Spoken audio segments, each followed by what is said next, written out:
अपनी बात की शुरुआत एक सवाल से करना चाहूँगा। हर भाई बहन मुझे एक सवाल का जवाब दीजिए, और सवाल यह है कि आप में से ऐसे कौन भाई बहन है जिनको डर लगता है? हाथ खड़ा करके बताइए, जिनको डर लगता है। सभी को लगता है, ज्यादा कम लगता है। कोई सांप आएगा तो सभी खड़े हो जाएंगे। अब ये बताइए कि आपको सबसे ज़्यादा डर किससे लगता है? कोई बताएंगे? हैं? घरवाली से लगता है। हैं? एक हमारे महानुभाव कह रहे कि मौत से सबसे ज़्यादा डर लगता है। और कोई बताएंगे? हैं? किससे? कर्मों से। कर्मों से बहुत डर लगता है। और कौन बताएंगे? सांप से। सांप से बहुत ज़्यादा डर लगता है। और पाप। पाप से बहुत डर लगता है। इस दुनिया में ऐसा कोई भी इंसान नहीं है जिसको किसी न किसी तरह का डर न लगता हो। हर किसी को, उसमें मैं भी शामिल हूँ, इस दुनिया में हर इंसान को किसी न किसी तरह का डर अवश्य लगा करता है। भगवान कहते हैं कि जब इंसान इस धरती पर आता है तो अपने साथ कुछ संज्ञाएं लेकर आया करता है। पहली संज्ञा होती है आहार संज्ञा, यानी खाने की आदत। दूसरी संज्ञा होती है भय की संज्ञा, यानी डरने की आदत। तीसरी संज्ञा होती है मैथुन की संज्ञा, यानी संसार का सेवन करने की आदत। चौथी संज्ञा होती है परिग्रह संज्ञा, यानी कमाना और इकट्ठा करना और अपना नाम फैलाने की आदत। और पांचवी होती है निद्रा संज्ञा, यानी सोने की आदत। जब जीव इस धरती पर आता है तो अपने साथ ये 5 तरह की संज्ञाएं, 5 तरह की इच्छाएं, 5 तरह की आदतें अपने साथ में लेकर के आया करता है। लेकिन ये ना तो अच्छी है ना बुरी है। अगर ये हमारे कंट्रोल में है तो ये हमारे लिए फायदेमंद है, और अगर हम इनके कंट्रोल में हो जाए तो ये हमारे लिए नुकसानदेह हो जाया करती है। तो आज हम समझते हैं आखिर हम भय संज्ञा को अपने कंट्रोल में कैसे करें। इस दुनिया में ऐसा कोई इंसान है जिसको डर नहीं लगता हो, भय नहीं लगता हो। लेकिन अगर भय हमारे कंट्रोल में है तो ये हमारे जीवन की विजय है, और अगर हम भय के कंट्रोल में आ गए तो ये हमारे जीवन की हार हो जाया करती है। शाम सूरज को ढलना सिखाती है, क्षमा परवाने को जलना सिखाती है। गिरने वालों को होती तो है तकलीफ, पर ठोकर ही इंसान को चलना सिखाती है। पर ठोकर ही इंसान को चलना सिखाती है। मानता हूं कि जीवन में कब किसी तरह की परेशानी आ जाए, दिक्कत आ जाए, तो इंसान के ऊपर भय का भूत सवार हो जाता है। उसे लगता है पता नहीं क्या होगा, पता नहीं क्या होगा, पता नहीं क्या होगा। और जब इंसान के ऊपर भय हावी हो जाता है तो उसकी आदि शक्ति खत्म हो जाया करती है। उसकी आदि शक्ति खत्म हो जाया करती है। इसलिए अपने जीवन में हमें इस बात का सदा अपने आप को मोटिवेशन देना चाहिए, सदा अपने आप पर ये आत्मविश्वास बना कर रखना चाहिए कि मुझे कभी भी डरना नहीं है। हमेशा अपने आप को निर्भय बना करके हमें जीवन जीना चाहिए, अपने आप को अभयवान बना करके जीवन जीना चाहिए। आपको मालूम है जब हम मंदिर जाते हैं तो सबसे पहले अक्सर क्या बोलते हैं? सबसे पहला अक्षर, जब भी हम किसी रास्ते से भी जा रहे हों और हमें दूर से ही मंदिर दिखाई दे, दूर से ही मंदिर की ध्वजा दिखाई दे, तो हम एक शब्द जिसे हमें बोलने की प्रेरणा दी जाती है, वो कौन सा शब्द है? नमो जिणाणम जिय भयाणम। क्या लाइन है? नमो जिणाणम जिय भयाणम। इसका मतलब क्या होता है? इसका मतलब क्या होता है? इसका मतलब यह होता है कि जिसने भय को जीत लिया, ऐसे परमात्मा को हम प्रणाम करते हैं। जिसने भय को जीत लिया, ऐसे परमात्मा को हम प्रणाम करते हैं। नमो जिणाणम, यानी ऐसे जिनेश्वर भगवंतों को हम नमन करते हैं। जिय भयाणम, जिसने अपने भय पर विजय प्राप्त कर ली है। तो हमें भी अपने जीवन में इस बात का सदा बोध रखना चाहिए कि जैसे हमारे परमात्मा ने अपने भय पर विजय प्राप्त की और इसलिए हम उन्हें नमन करते हैं, ठीक वैसे ही मुझे भी अपने भय पर विजय पानी है।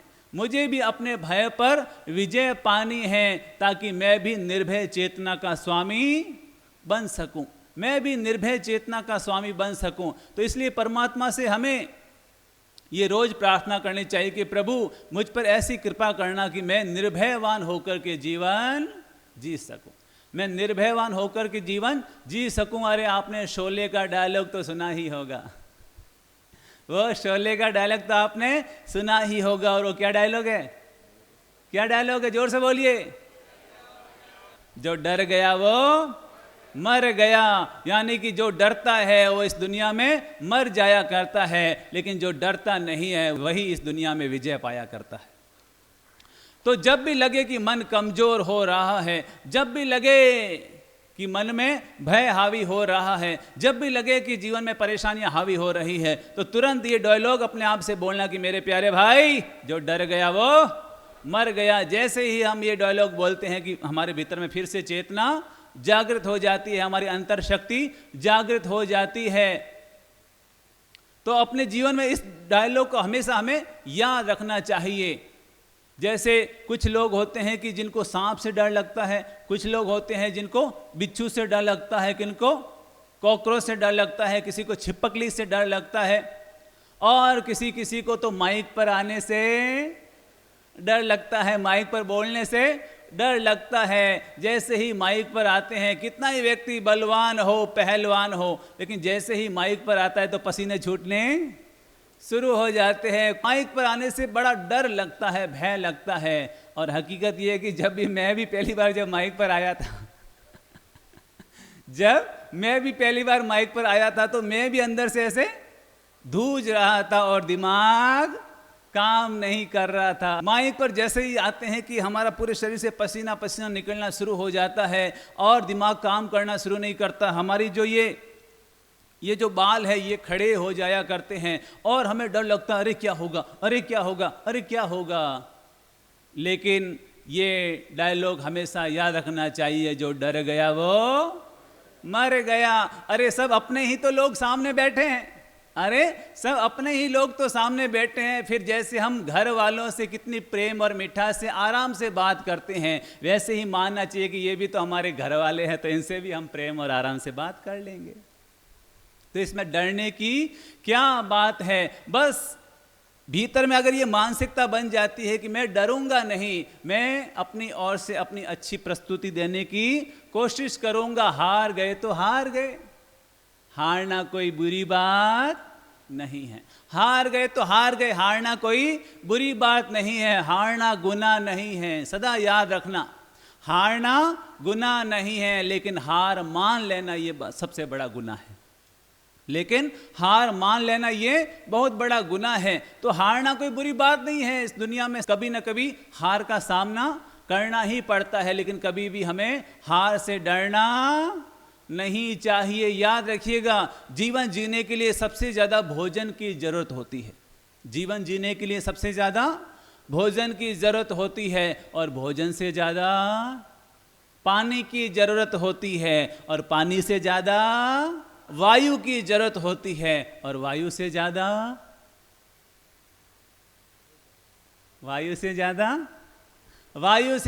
आयु की जरूरत होती है। लेकिन अगर कोई मुझसे पूछे कि आयु से भी ज्यादा किस चीज की जरूरत होती है, तो मैं कहूंगा आयु से भी ज्यादा आत्मविश्वास की जरूरत हुआ करती है। आयु से भी ज्यादा आत्मविश्वास की जरूरत हुआ करती है, क्योंकि सांस से तो जीवन चलता है, पर आत्मविश्वास से जीवन आगे बढ़ा करता है। तो अपने जीवन में हमेशा हमारा विश्वास हमारे ऊपर कायम रहना चाहिए कि मैं कभी भी अपने जीवन में डरूंगा नहीं, हमेशा अपने जीवन में आगे बढ़ने की कोशिश करता रहूंगा। और कभी जीवन में कोई समस्या आ गई, परेशानी आ गई, दिक्कत आ गई, कुछ अनहोनी हो गई, तो मैं हारूंगा नहीं, वरन उसका सामना करने की कोशिश करूंगा। एक व्यक्ति ने भगवान से प्रार्थना की, भगवान जी प्रकट हुए, तो भगवान ने पूछा, बोल भई क्या चाहिए। तो उस महानुभाव ने कहा, कुछ नहीं, मुझे अगले जन्म में कॉकरोच बनाना। भगवान चौंके, अरे मैं प्रकट हुआ और तुम ये कह रहा है कि अगले जन्म में कॉकरोच बनाना। तो उसने पूछा, भाई क्यों। तो उसने कहा कि मेरी पत्नी को केवल कॉकरोच से ही डर लगता है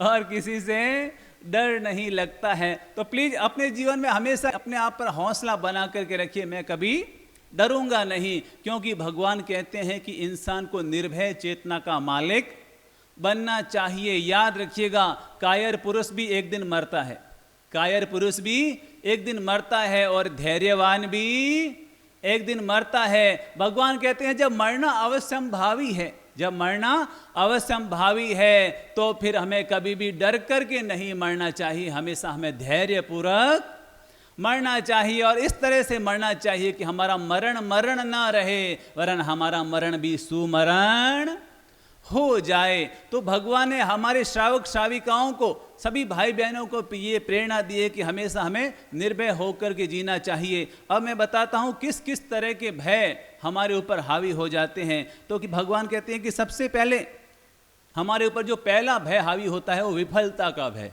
कौन सा भय? विफलता का भय। जैसे ही जीवन में कोई विफलता का सामना हमें करना पड़ता है तो हम भयभीत हो जाते हैं। अरे मैं फेल हो गया, अरे मैं पास नहीं हो पाया, अरे भगवान अब क्या होगा, अरे मैं आगे कैसे बढ़ पाऊंगा। ऐसा ही हुआ, एक युवक कक्षा में फेल हो गया तो सब लोगों ने उसकी मजाक उड़ाई, अरे फेल हो गया, अरे फेल हो गया, अरे फेल हो गया। और ऐसा व्यवहार देखा तो उसके ऊपर डिप्रेशन हावी हो गया, अरे मैं तो फेल हो गया, अब तो मैं कुछ कर ही नहीं पाऊंगा, अब तो मैं आगे बढ़ ही नहीं पाऊंगा। और भय ऐसा हावी हो गया, ऐसा हावी हो गया, ऐसा हावी हो गया कि उसे लगा कि अब तो मुझे जीने से मरना ज़्यादा अच्छा है। वो घर पर आया, अपने मम्मी पापा से कहा कि अब तो मैं आगे बढ़ नहीं पाऊंगा, मैं तो फेल हो गया, मैं तो फेल हो गया, अब मैं आगे बढ़ नहीं पाऊंगा, आगे कुछ कर नहीं पाऊंगा। मम्मी पापा ने कहा बेटा एक हार से कोई जिंदगी समाप्त नहीं होती है, एक हार से जिंदगी कोई समाप्त नहीं होती है। हार गया तो क्या हुआ, अगली बार फिर हम पढ़ेंगे और आगे बढ़ेंगे। लेकिन उसे लगा कि नहीं अब मैं जी ही नहीं पाऊंगा, आगे बढ़ ही नहीं पाऊंगा, और वो घर से बाहर निकल गया। और घर से बाहर निकलते निकलते निकलते निकलते वो संबोधि धाम के आगे से गुजरा और संबोधि धाम में वहां पर गुरुदेव का प्रवचन चल रहा था। प्रवचन चल रहा था, उसने सोचा कि कायलाना झील में डुबकी लगाऊं, उससे पहले एक बार गुरुजी से मिलकर आ जाता हूं। और वो गुरुजी से मिलने के लिए आया और गुरुदेव का वहां पर प्रवचन चल रहा था। एक महानुभाव ने पूछा कि हमें डरना क्यों नहीं चाहिए, जीवन में कभी विफलता आ जाए तो हमें उसका सामना कैसे करना चाहिए। तब गुरुदेव ने कहा कि पानी से सीखो, पानी हमेशा चलता रहता है, पानी हमेशा चलता रहता है, कितनी ही बाधाएं आ जाए, कितनी ही दीवारें आ जाए, लेकिन फिर भी वो रुकता नहीं है, वो हमेशा चलता रहता है। कितने ही संघर्ष आए लेकिन फिर भी वो चलता रहता है, क्योंकि पानी को पता है कि अगर मैं रुक गया, अगर मैं रुक गया तो सड़ जाऊंगा, और अगर मैं चलता रहूंगा तो हमेशा निर्मल बना हुआ रहूंगा। अगर मैं रुक गया तो सड़ जाऊंगा और चलता रहा तो हमेशा निर्मल बना हुआ रहूंगा। और जैसे उस युवक ने ये बात सुनी तो उसके लगा कि हाँ वास्तव में मैंने भी ये मन में ठान लिया कि अब मैं आगे बढ़ नहीं पाऊंगा, नहीं मुझे पानी की तरह अब आगे बढ़ने की कोशिश करनी चाहिए। और उसका वो मन की भय की ग्रंथि बाहर निकल गई और फिर उसने वापस प्रयास और पुरुषार्थ करना शुरू कर दिया। तो पहला जो भय होता है विफलता का भय, आजकल बच्चों में विशेषकर युवाओं में ये बहुत ज़्यादा चीज हावी होती जा रही है। और इसीलिए आजकल सुसाइड के केस बहुत ज़्यादा बढ़ते जा रहे हैं। और उसके पीछे अगर कोई सबसे बड़ा कारण होता है तो वो यही कारण होता है, विफलता का भय। अरे मैं अपने जीवन में आगे बढ़ पाऊंगा कि नहीं बढ़ पाऊंगा, अरे मेरा करियर बन पाएगा कि नहीं बन पाएगा, अरे कंपटीशन का इतना बड़ा जमाना है, मेरा क्या होगा, मैं कैसे कर पाऊंगा, मैं आगे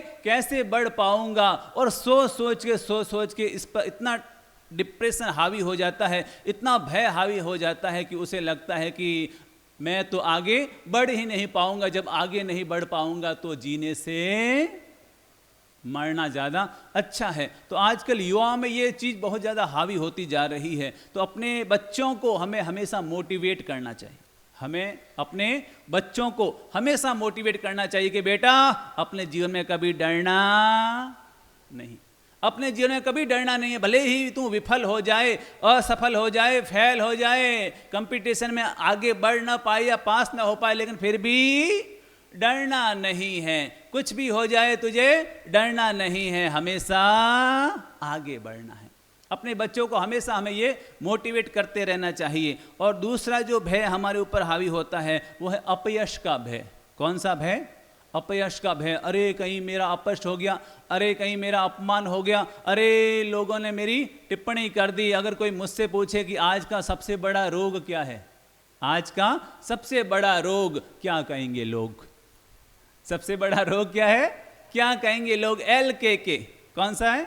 LKK। लोग क्या कहेंगे? लोग क्या कहेंगे? लोग क्या कहेंगे? अरे मेरे प्यारे भाइयों बहनों, लोग कुछ नहीं करेंगे, लोग कुछ नहीं कहेंगे। जब आपकी अर्थी जाएगी ना तो लोग कहेंगे राम नाम सत्य, इसके अलावा कुछ नहीं कहेंगे।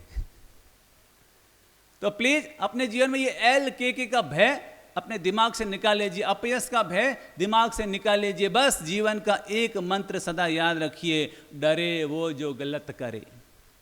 क्या? डरे वो जो गलत करे। अगर हमने गलत नहीं किया है तो डरने की कोई जरूरत नहीं है। और तीसरा जो भय होता है वो निंदा का भय। अरे कहीं मेरी निंदा हो गई, अरे कहीं मेरी चुगली हो गई, अरे मेरे ऐसा हो गया, अरे मेरे वैसा हो गया। और चौथा होता है घाटे का भय। कौन सा भय? घाटे का भय। व्यापारियों को ये सबसे ज्यादा भय सताया करता है। अरे कहीं घाटा हो गया, अरे कहीं लॉस हो गया, अरे कहीं हानि होगी, क्या होगा क्या होगा क्या होगा। इस बात की टेंशन उनके दिमाग में घूमती रहती है। अरे जब भी देखना हो तो लॉस को मत देखो, जब भी देखना है तो हमेशा प्रॉफिट को देखो। लॉस भी हो जाए तो भी लॉस को मत देखिए, प्रॉफिट को देखिए। क्योंकि इस प्रकृति का नियम है, जैसा हम दिमाग में सोचा करते हैं वैसा ही हमारे जीवन में घटित हुआ करता है। अगर हम लॉस के बारे में ही सोचते रहेंगे, हानि के बारे में ही सोचते रहेंगे, तो मानकर चलिए हमें हानि का सामना करना पड़ेगा। और अगर हम लाभ के बारे में सोचेंगे तो मानकर चलिए हमें लाभ मिलना शुरू हो जाएगा। संबोधाम की घटना है, एक महानुभाव गुरुदेव के पास आए और चेहरा बड़ा उतरा हुआ, बड़ा परेशान, बड़े दुखी, बड़े अशांत। साथ में पत्नी भी आई हुई थी। पत्नी ने कहा, गुरुदेव पता नहीं क्या हुआ, ये अभी कुछ दिनों से बड़े मायूस नजर आते हैं, बड़े परेशान नजर आते हैं, ना तो ठीक ढंग से खाते हैं ना सोते हैं, और हमेशा दिमाग में कोई टेंशन हावी होगी। मैंने पूछा भाई क्या बात है? बस मुझे कुछ बताते नहीं है और हर समय दिमाग भारी भारी भारी। गुरुदेव आप कुछ इनका इलाज कीजिए।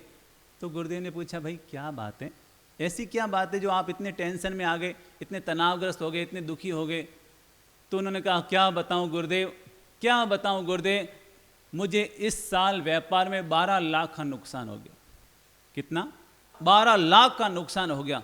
गुरुदेव ने पूछा आखिर हुआ कैसे, ये तो बताओ। तो उन्होंने कहा क्या बताऊं, पिछले साल मुझे 20 लाख का फायदा हुआ था, इस साल केवल मुझे 8 लाख का ही फायदा हुआ। मुझे पिछले साल 20 लाख का फायदा हुआ था और इस साल केवल 8 लाख का ही फायदा हुआ, मुझे 12 लाख का नुकसान हो गया। जैसे ही हमने ये बात सुनी तो हमारे चेहरे पर हंसी आई, हमारे चेहरे पर हंसी आई। और गुरुदेव ने उनकी पीठ थपथपाते हुआ कहा, मेरे प्यारे भाई, जो 8 लाख का फायदा हुआ है उसको देखिए, जो 12 लाख का नुकसान हुआ है उसको मत देखिए। जो फायदा हुआ है उसको देखिए। हम भी बड़े गजब के हैं, फायदा तो हमें कम नजर आता है और नुकसान ज्यादा नजर आता है। तो ये चौथा है घाटे का भय। और पांचवा है परलोक का भय। कौन सा भय? परलोक का भय। अरे पता नहीं आगे वाले जन्म में स्वर्ग में जाऊंगा कि नरक में जाऊंगा। परलोक का भय। अभी कुछ भाइयों से मैंने पूछा तो उन्होंने बहुत अच्छी बात कही कि पाप से डरो। हाँ मेरे प्यारे भाइयों बहनों, कभी भी भगवान से डरने की जरूरत नहीं है, डरना है तो पाप कर्मों से डरो। क्योंकि अगर हम पाप कर्म करेंगे तो भगवान भी हमें नरक में जाने से रोक नहीं पाएंगे, और अगर हम पुण्य कर्म करेंगे तो दुनिया की कोई ताकत हमें स्वर्ग में जाने से रोक नहीं पाएगी। और छठा जो भय होता है रोग का भय। कौन सा भय? रोग। अरे कहीं मैं बीमार पड़ गया, अरे जैसे ही सुना अरे उसके कैंसर हो गया, अरे मन में क्या आता है, अरे कहीं मुझे कैंसर हो गया तो। और सुना अरे उसके हार्ट अटैक हो गया, तो हमारे मन में क्या था, अरे कहीं मेरे हो गया तो। रोग का भय। अरे डरने की जरूरत नहीं है, डरने की जरूरत नहीं है। हम अपनी जीवन शैली ही इतनी व्यवस्थित रखते हैं कि हमारे जीवन में कोई रोग आने का सवाल ही नहीं है। और अगर आ भी गया तो उसका भी सामना बड़े प्रेम से करेंगे, मुस्कुराते हुए करेंगे। अगर मुस्कुराते हुए रोग का सामना करेंगे तो रोग भी चला जाएगा और मायूस हो जाएंगे तो वो रोग अपने साथ हमें भी ऊपर लेकर के चला जाएगा। और अंतिम भय होता है मौत का भय। कौन सा भय? मौत का भय। अरे भगवान मैं मर गया तो, अरे भगवान कहीं कहीं कहीं मैं लुढ़क गया तो। मौत का भय। मौत से डरने की जरूरत नहीं है, क्योंकि याद रखना मौत जिंदगी में एक बार ही आती है। मौत जिंदगी में एक बार आती है। अरे मौत के भाग्य में भी नहीं लिखा हुआ है कि 2 बार आना। मौत के भाग्य में भी 2 बार आना लिखा हुआ नहीं है, इसलिए मौत से डरने की जरूरत नहीं है। सोमवार से लेकर रविवार के बीच में सप्ताह के भीतर भीतर ही मौत होगी, उससे ज़्यादा मौत नहीं होगी। और याद रखना मौत एक बार आती है, 2 बार नहीं आती है, इसलिए मौत से डरने की जरूरत नहीं है। जब भी मौत आए तो हमेशा अपने आप को तैयार रखिए, हमेशा अपने आप को तैयार रखिए। जीवन में केवल मेहमानों का ही स्वागत करने के लिए तैयार मत रहिए, वरन मौत का स्वागत करने के लिए भी तैयार रखिए। क्योंकि याद रखना मौत शरीर को तो मार सकती है, लेकिन मौत आत्मा को नहीं मार सकती। मौत शरीर को तो मार सकती है, लेकिन मौत आत्मा को नहीं मार सकती। और हम शरीर है या आत्मा है? हम शरीर है या आत्मा है? जोर से बोलिए, हम शरीर है कि आत्मा है?